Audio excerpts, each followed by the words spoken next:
Welcome to the 25th anniversary of the Fantasia International Film Festival. My name is Justine Smith, and I'm a member of the international programming team. Tonight, it's my pleasure to be presenting the Q&A for Hotel Poseidon. Part of our Cheval Noir competition, Hotel Poseidon is a strange, beguiling, and often hilarious film that takes place at a decaying hotel. I'd like to welcome the film's director, Stef Lernous, who's coming to us from Belgium. It's 3 a.m., so we are especially grateful for him to take some time to be with us tonight. Just a quick reminder that at any point you can send questions in, and I will get to as many of them as possible. So don't hesitate. Thank you so much for being here. Hi, Justine. Good to be here. From what I can tell, you have kind of a background that's very much in theater. You direct opera. You've done a little bit of TV, but this is your first feature film. Do you kind of want to talk about the motivation that kind of brought you into this transition?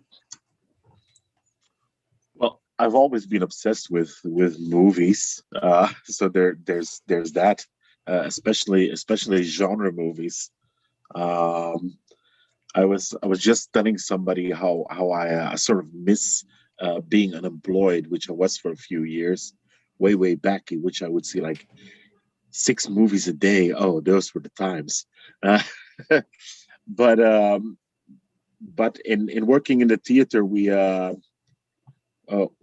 there's often been said by people that it's so filmic, the theater we make, especially because we make theater plays which have text in them, but we also have silent plays with like a score underneath, and which is especially focused on imagery.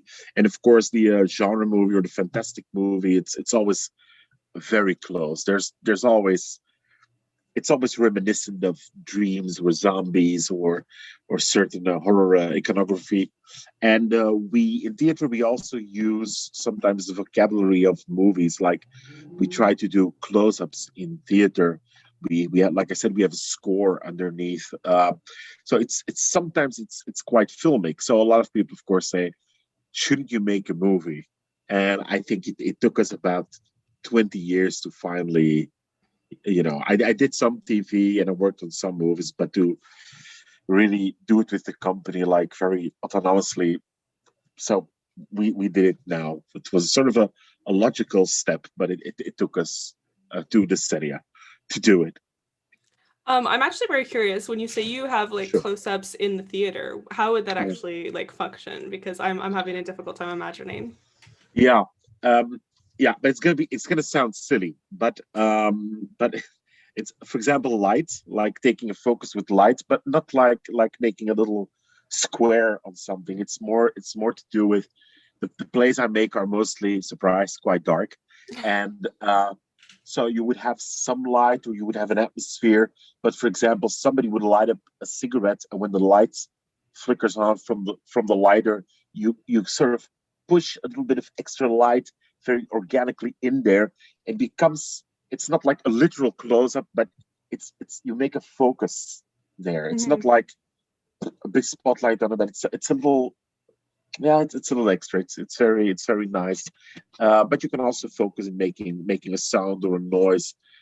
Being without text does not mean without sound. It's not a pantomime or it's or a silent movie. It's just a movie with no text. The play. I mean, the Yeah. play is a movie without text. Am I still being? Is getting confusing? No, no, it's not. No, So it's very close-ups. Yeah, clear. I completely understand what you're saying. So like it's like now I have a better understanding. there you go. And so not only did you direct this film, but you also wrote the screenplay. Do you kind of want to talk about the process? Because Yeah. in a lot of ways it's very unusual, but I think it's so gripping and like in terms of like a traditional genre film, as for example. Yeah. Yeah, but I'm very fascinated by dreams, dreams slash nightmares, and I sort of like the logic of dreams. Sometimes in our place we talk about the dramaturgy of the dream, um, which is not, just it's not like walking in one place and not progressing. This we know, but it's more about how dreams make association. And I don't know about you, but I have like 7 or 8 dreams every night, and I remember most of them, and I like the way they sort of being very different, but still there's a it yeah it's very scenic. It's very not scenic is not the word. It's very cut up, but still there's a narrative. If you talk about it out loud the next day, I always find there's a bit of a narrative in it. And I think when writing this movie, I completely underestimated the making a movie. It was um, making a movie or TV with some of my best friends who are directors. It's totally different experience than doing it on your own if you have no movie making background. And I write a lot for theater, but it's something different. You can find out on the floor where the script is gonna go. You can change it. If you don't like it the next week, you change it again. And uh, and writing a movie, it was very spontaneous, very organic. I don't think it's one version of the script. There's no version 2. There's no second draft. It's one draft. This is it. And I knew I had very limited budget. I had a very limited shooting schedule. I knew we had a great set because the man who built it, Sven, he's been doing our theater stages for the last 12 years, I think, and he did a fabulous job. And so we knew some of the how do you call them? The setup was quite clear, um,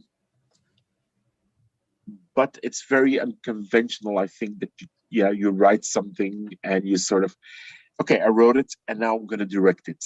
So without even preparing, there's no storyboards.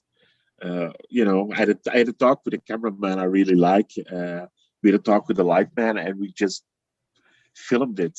It it doesn't make it less romantic for me or less, and I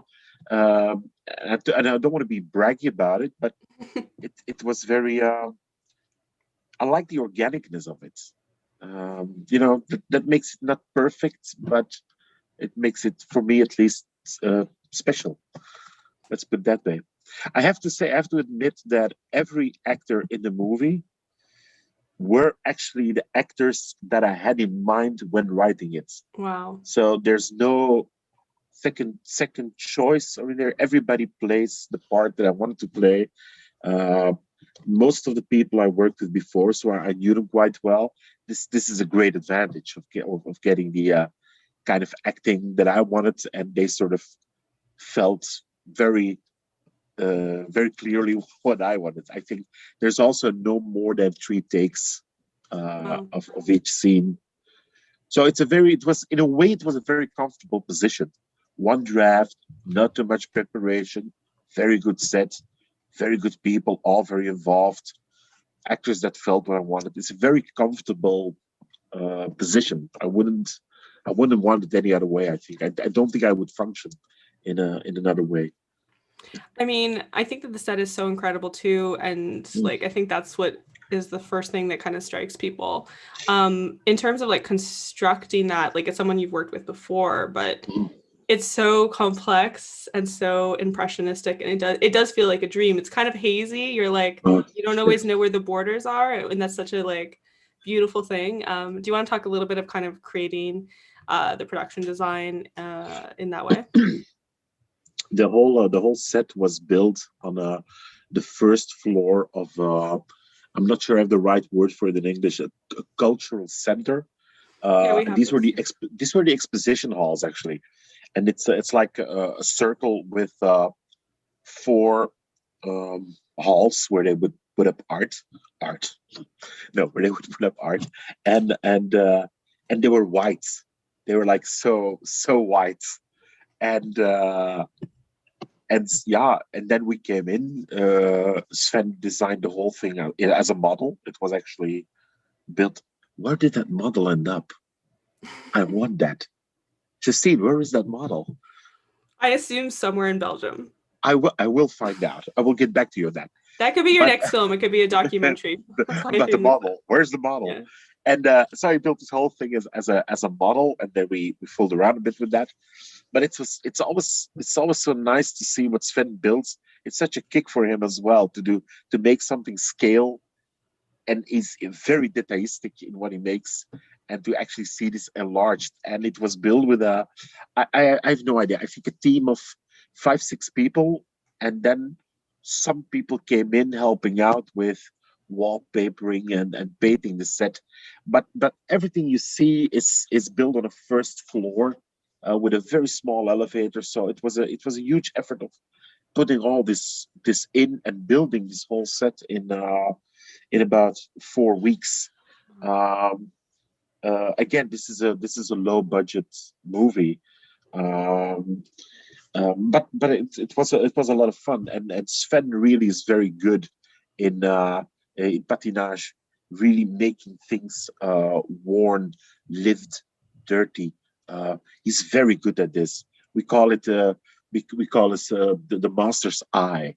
He just looks back, he stands, looks at it, and then goes in with one paintbrush, and it's sort of actually, when we make plays in Germany, they call him Sven the Destroyer, because they make these sets, and then Sven comes in with a baseball bat or with a paint gun, and he just wrecks it. But he's very proud of that, and he's very good at that.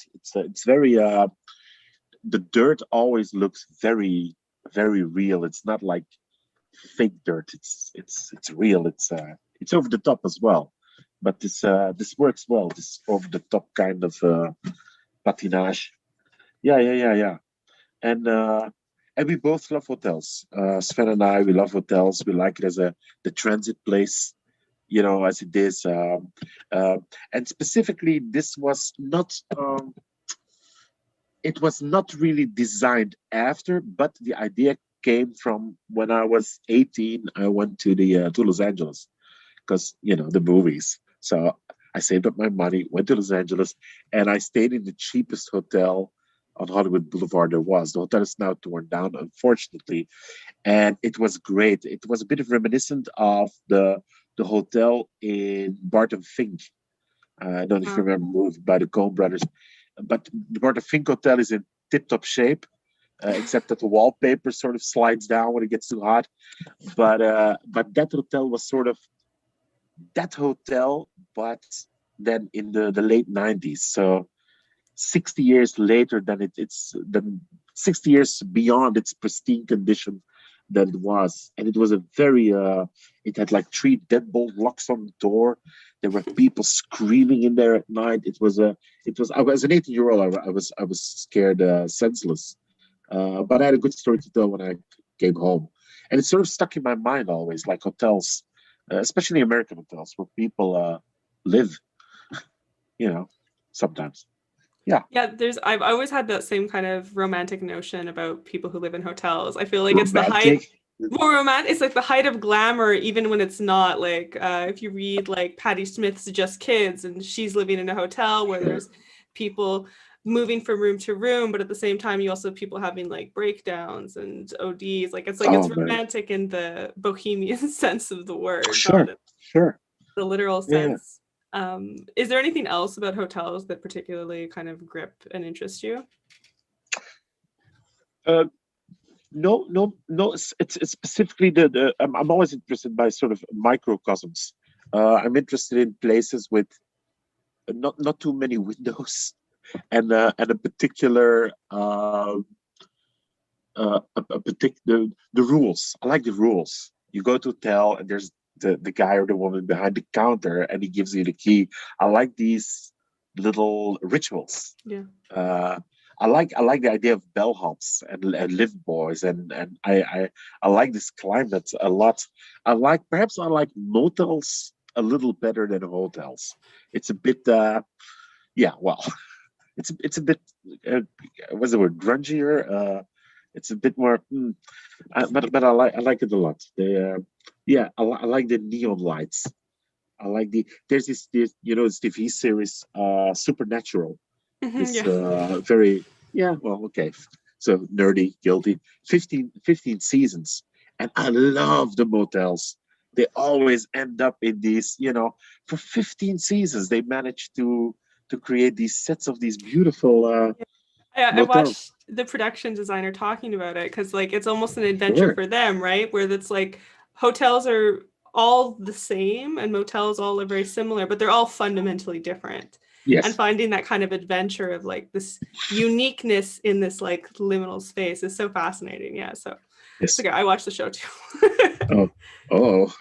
Yeah. Not all of it though. It's too many seasons. No, not all of it. No, neither do I. Yeah. That would be no.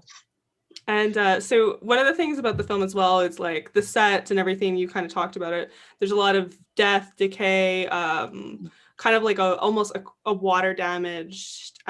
Is this meant to kind of reflect feelings you have about the world or the society or something kind of at large, or is it just an aesthetic choice? This is always, I think, the tricky part about I think this kind of movie and talking about the meaning, the meaning of the movie, which I seldom talk about it. It helps that there's a period of 10 years after when reflecting back. It helps. So I'm not going to talk too much about the specific meaning of it, but I think as an artist or a storyteller, whether you're a painter or sculptor, you make movies or theater, you have a few stories to tell. Perhaps you have one story to tell, and you try to invent this story every time anew. You have to do this for yourself. You have to do this for the people you show it to. But you have basically a limited amount of stories, and there's also you also have there's also a vocabulary. There's some fetish that I like a lot, and for example, water and fire are two things I really like a lot. As a child, I grew up in a little apartment of I don't know 45 square meters, and I used to play with little Star Wars dolls when I was a kid. I used to play in the sink. I would love this in the little kitchen. I would put water in it or put something afloat in it and put it on fire. And it was okay with my parents. They just let me have at it. And I always find it fascinating to put things underwater. I would love, yeah. I think it has to do with this primal. I don't want to get too psychoanalysis or academic. I don't like that very much. I mean, I like it, but not in the sense of talking about the work. But they're very primal elements. I also have the thing with nature, like urban and rural. I also like this, and it's in this movie. It's very much there. The plants brought into the motel. I sort of I think it's the fascination.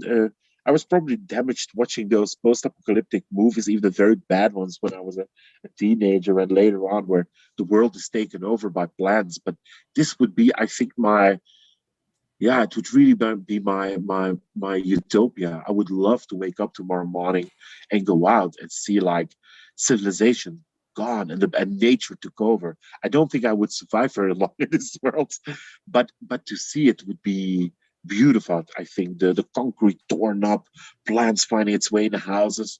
This is I like this a lot. I think this is only one of the reasons that I like playing computer games, because you can participate in The Last of Us or those kind of games. You can or Days Gone. You can really have a feel for, even if it's digital, or you get a bit closer to this reality.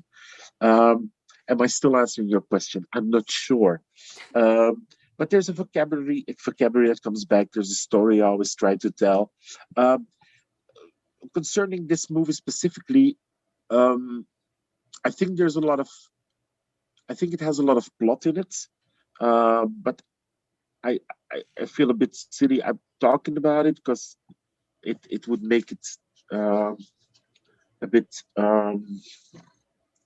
flat in a way. I think talking about the plot in this movie, it's not key. It's part of it, but it's not key to it. I think the plot gives it a bit of depth, gives it more depth, and the characters give it more depth. But I think uh, I read somewhere a comment, because I do read the comments, about that the movie's quirky for its sake of being quirky, which I don't agree with. But I don't have a problem with things being quirky for the sake of being quirky. I don't have a problem with that. I find a lot of things are not so quirky anymore. I think when I'm going to the movies, mostly, I don't find movies. I like quirky movies, even if they're just, weird. And there's not enough weirdness anymore. So I made a TV series with Jonas Kovacs, the director of Cub, and we made a series called Monster. And I think we started out to make it. It was like, let's make the weirdest series that was ever on Flemish television. That at 12 o'clock midnight, you're watching TV, and suddenly this comes on, and you're wondering, what is this? What is going on TV? So we made one of the 6 episodes is a silent episode. There's absolutely nothing said in there, which was, I think, unusual for Flemish TV. It's been done by now in a few series. I'm not saying we're the first, but I like quirky stuff, and I like surprising stuff, and I have this same with theater. When we bring out a play, I don't like to say what's it about. You won't read anything about it. And I try not to leak any pictures of the play before it went into premiere. Because the people, when they come to the theater of our company, they want to, I think they want to experience something. They're a bit, oh, what's it going to be next this time? We're never sure. We know it's going to be a bit dirty. We know it's going to push a few boundaries, perhaps visually, perhaps content-wise, but it has to be yeah, exciting. It's like when I went to see movies, you're like, oh, this director has a new movie out. Oh, a new Stuart Gordon movie.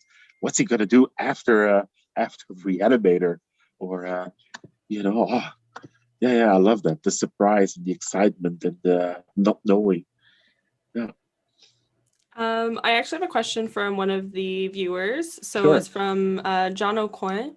They're just asking, do you have any literary influences for the film? That will be a tough one, because I watch a lot, I read a lot, I listen to a lot of stuff, and it all goes into this sieve, and I always try not to literally sample something, but I am aware that I'm sort of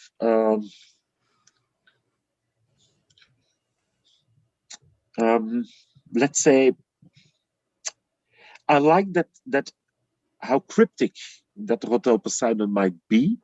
I like that it has a recognizable quality to it, in a way. That sometimes, but there's something in it you haven't seen before, but it's an echo of something. So I'm not sure if I could say the first thing that comes to mind is Robert Aikman.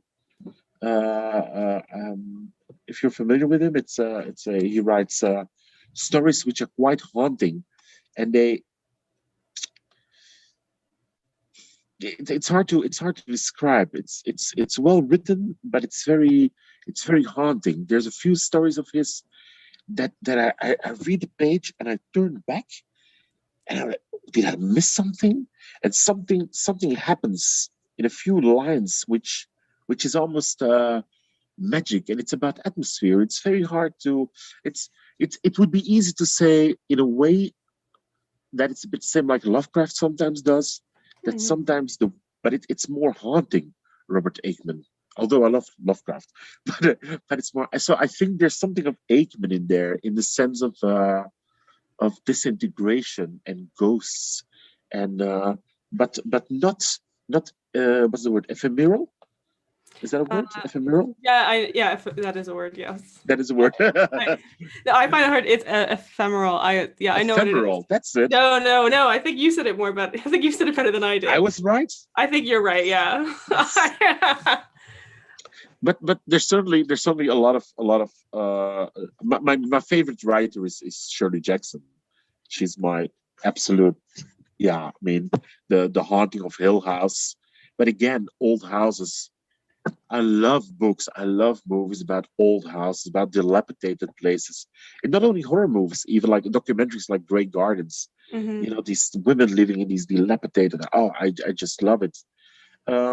So I can't say specifically that literary influence, but definitely there is something in there, and Aikman is the first one that comes to mind.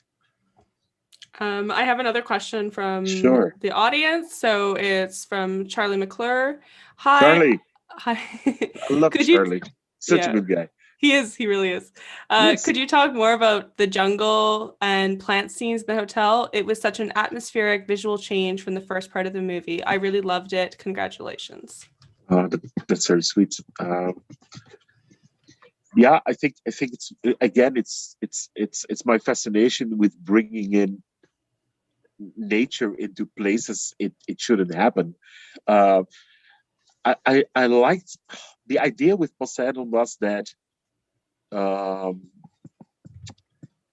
again, not going into the plot, but I like the idea that you have these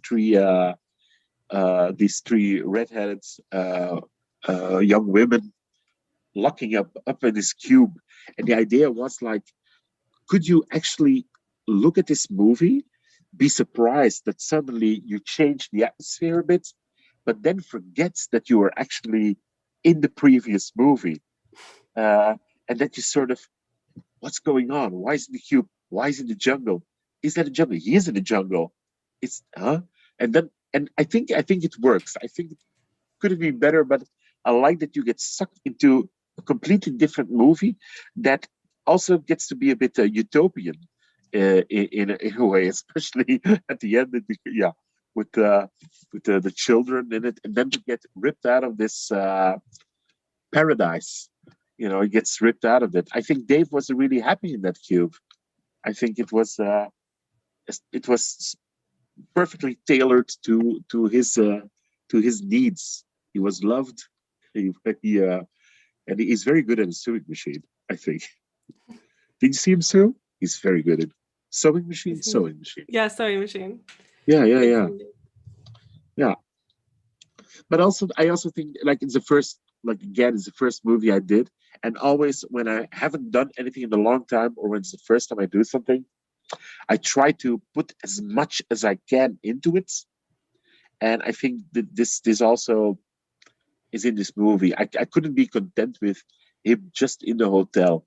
He had to go through the party. He had to go to this weird Christ heavenly hell scene, and then he had to get into cube, and then the hotel was destroyed. It's just adding stuff. Yeah, I like it. Yeah. So another question from Eli this time. Eli. Yeah, we love Eli. Yeah, we do. Of course. Can you talk about some of the more unique personalities on screen? Did you write them all, or did performers help design some of them? My favorite performance was the Undertaker lady. But she's fantastic. That's Tina, and my theater company has been around for 21 years now, and she formed it with me. I did it with two friends, with Nick, who's the actual manager of the company now, and Tina, who's been an actress in, I think, 99% of my plays. She's in there, and actually, the character she plays there, it's a character we had in a play. It was the lead character, but she wasn't a funeral director in it. She was like a health guru, advising people. It started out with drinking ayahuasca, but it accelerated into very weird rituals, like being put in a tub with ice cubes with a car battery hooked up to the bathtub and being electrocuted, and the music of sparks, and then put in a body bag underwater in the bathtub, then something with an AK-47 and a phone booth filled with bees. And then she says something like, well, I say bees, but actually it's wasps. But it's such a great character that we said, like, she has to be in this movie. And I think I'm not going to say too much, but I think if in a not too distant future, we will definitely see more of this character. She's called Amy, and And what mostly happened with the actors is like I write for these actors, and they know me mostly so well that they can really go, for example, with that character, they can really go into the stock, dress up, put on a wig, put on some makeup, and come out and be this character. It doesn't take much effort, but it's. But I'm not trying to bring it down. It's actually she's that good. Mm-hmm. And actually, Tina and the girl who played the woman who played the funeral director and the woman behind the bar who tells this weird story about coming to the hotel. They also took care of all the clothing in the movie and all the wigs. That was their. I asked them like we have like no money to put somebody from costume, but you guys know what I want, so they dressed everybody as well. Yeah, That's incredible. I mean, because like the costume and the makeup too, it's also fantastic, and yeah, it's yeah, so yeah, cohesive too. Like it all yeah, feels yeah, yeah. so much a part of that world. I have a question, and it's kind of about the sound because I Yeah. find the sound is so incredible in this film. Like I just like it helps bring everything together to me. Do you want to talk a little bit about kind of that design? Yeah, yeah, it's again a great job by a few different parties. Uh, I think it started out with the bands. You have this band. It's a song in the party sung by women, the two ladies, and they have this great record. And I've always wanted to work with them on stage, but we never found the time. But it's really this record is so beautiful. They're called Blackie and the Oohoos, and their record, I think it's called Laguna. It you can immediately put it in a David Lynch movie. It's like a bit like Chromatics, but it's got a bit more body to it. It's a bit multi-layered. It's beautiful. There's a band with a bit heavier music. It's a local band. I thought it was important to get some local musicians in there, and then you have the guy at the little organ. He's called I don't know if I his name's King Dick. Uh, uh, and and I just love that silly little tune he plays. So I started out there, and the man that did the score is called Kreng.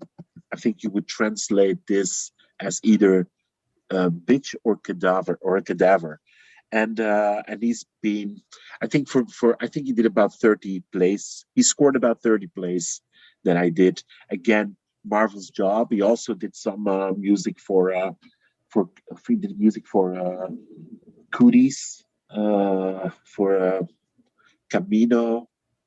I think he did some Spectre Vision movie soundtracks as well. Yeah, great score. Very limited. These beautiful, but it's so great because you have these like because I think it's quite a funny movie as well. Yeah, I Uh, think so too. yeah, and I like that it adds such drama to it. These or a danger to it or suspense. These wham. And then he opens up with the cube. He completely opens up almost in this completely 80s synths, Vangelis kind of atmosphere. Beautifully done. And very easy to work with as well. He sort of I let him do his thing. I think he showed me stuff. I said, "This is great." I came back, showed me more. I think we saw each other 3 times about the score, and I think the notes are so limited. It's so easy to work with. And then you had Fred, who's also amazing. He did like the sound design, really the mixing, the volumes, not the bridage, but really the sound design. Beautiful job. Because, like I said, this is the first time we do this. Everything was very limited, and we had this set sound very much going on. It would look great, but you could hear this doesn't sound like there's something in the sound that makes it feel like a set. And he like he mostly I mean I wouldn't say fixed it, he solved it or something. I don't want to again he did a great job. And then we had the especially luxurious position of having this terrible virus going around, uh, and two of the best people who do the Foley, the Britage to the movie. Two of the best people in the Flanders were contacted by Fred with his sound design, asked them, and from their home, every sound you hear, like the omelet being baked, the orange juice being poured, every sitting on a chair, every sound you hear, they did it in their own apartment or house. They recorded it there. It's no stock footage, everything, and it just did the two of them. It's a couple, and just recorded everything in their house. It's and in that sense, it's actually, I would say it's a labor of love, even some love from people that I didn't know, but very nice, and again very easy going. Um, Pepin, who did the score, is also a big fan of Bernard Herrmann, and I think there's a very distant echo of it in these sounds, in the way they're being put in there. Uh, yeah, very sharp knives, really working against the atmosphere and adding. Sometimes you wonder watching this movie, like, why is this sound there? Why is it so creepy? There's nothing happening. And I like that. But you're absolutely true, Justine, when you say it's really the music and sound that sort of uh, glues it all together. It's really the blood flowing through this thing. It's yeah, I agree with that. Yeah, So I just have a couple more questions since we're kind sure. of rounding up, I guess. Oh, One of the things, it's like, this is a really quick question, but I found it so beautiful, is like the opening, the title, where you have this kind of like sculpture of the name of the film. Do you want to talk about that? Because like I love that. it's yeah. Again, I can't really say much about it. I, I I loved that day of shooting. There were no actors, and, but in a way I loved it very much because you know, I found directing for movies so hard, um, because there's so much going on. I really had no idea. You know, you watch a movie, you know how movies are made, but you actually don't know before you're doing this. And there's so much going on in visually this and that. So on that day, I could just concentrate on this one shot. And I think it's the first time that we had a like tracks and a dolly on top of it. And the idea was just to go around the room, and then some things would light on fire, and we would end with these this Poseidon and these letters. And I had an idea for these letters how this would would work. But then we found out, well, I found out that the head of a camera can turn on this dolly. So I said, oh, let's go for this beautiful movement that we actually go two movements, and it turns into which, yeah, it turns into itself, and it starts with a close. Oh, can we zoom out? Yeah, of course we can zoom out. Oh, I didn't know we could zoom out. So it's very naive. Um, and then the letters, it didn't work what I had in mind. It didn't work at all. So it was really an improvisation of, okay, what do we have lying around? Because time is ticking, you know. What do we have lying around? Sven, you must help me out. We're missing the O and the D. And I think if I would change one thing in that, it would be the O in Poseidon. It's this globe laying there, and it's actually a lamp. And I thought later, oh, I should have switched it on. You know, it gets there and tick, tick, tick, tick, tick, tick, and it goes out again. But just tick, that would have been really nice. But I couldn't have imagined, for example, that the hotel sign would be so beautiful with the Poseidon. Yeah. It's but I think this is always nice when you can. I realize you have to do your homework when making a movie, but I also think it's nice that things happen that you couldn't have expected. And by the way, one more thing about that shot is what I also love is that there's like at least 6 or 7 people running around in that beginning shot, and they're just constantly putting things on top of the track so you don't see the track when it's wide, and taking things off when the camera slides again. And they're always going into little doors or really, really low on the floor, or just people covered with newspapers. But it's actually a lot of people in that shot, uh, arranging it while we're filming it. So that's nice as well. Yeah, I think. That's incredible. Like I would never have guessed that. It's super cool.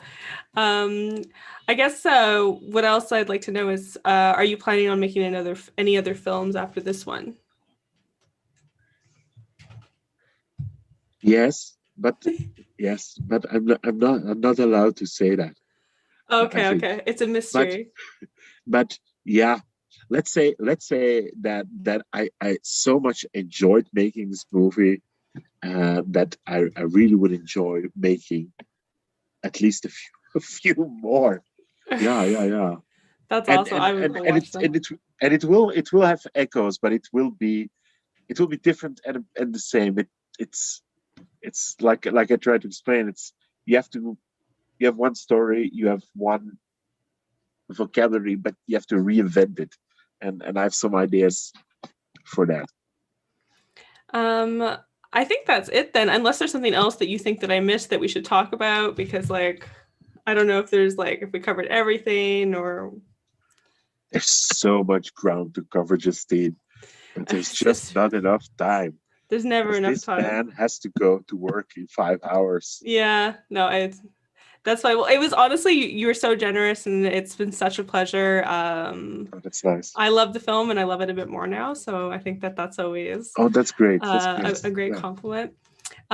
So for people who are watching now or later, if you like the film, be sure to share it, tell your friends, let people know. The cool thing about film festivals is you often get to be the first people to see a movie. So make sure that others can discover it. Thank you so much again, Stef, for being here tonight. And I hope you get some sleep and work is not too painful tomorrow. And my pleasure, Justine. Really, my pleasure. Awesome. Thank you. And good night. You too, Justine.